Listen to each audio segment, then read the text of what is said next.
Maghahanda tayo ngayon ng planting materials ng gabi sa farm.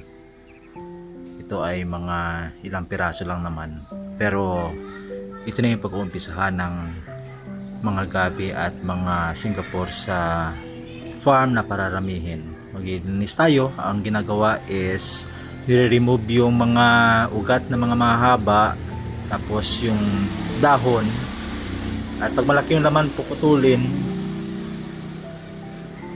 So pag naitanim na at nagsuwi, yung suwi ay pwedeng i-transplant ulit para paramihin ng paramihin.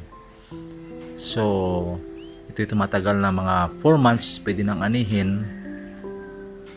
At yung iba naman ay pwede mong mas patagalin yung gusto mong mas lumaki yung kanyang bunga. Wala na itong maintenance, walang abono, walang fertilizer, so lumalaki na siya ng kanya. O ayan, maglinis tayo. Kailangan kasi ito, dapat ni-remove yung mga ugat-ugat niyan. Tapos pag malaki yung bunga, hahatiin. At yung bunga ay pwede pa rin yung hatiin, tulad ng ginagawa ko. Pag maliit yung bunga, ay yung buong puno na lang yung itatanim. Kasi yung bunga na yun ay pwede rin itanim yun eh.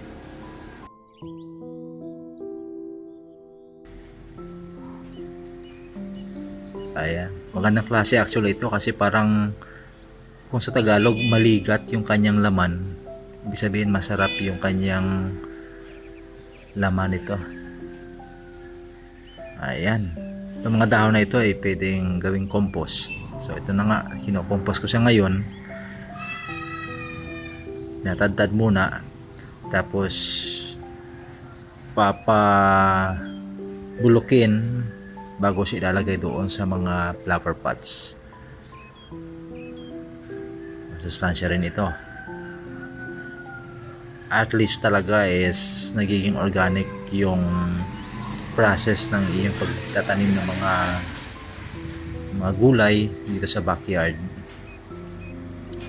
At siyempre kapag nagtrabaho ka, dapat linisin na parang wala lang nangyari. At ito na yung mga compost. Ayan, may mga langka rin akong ginawang compost.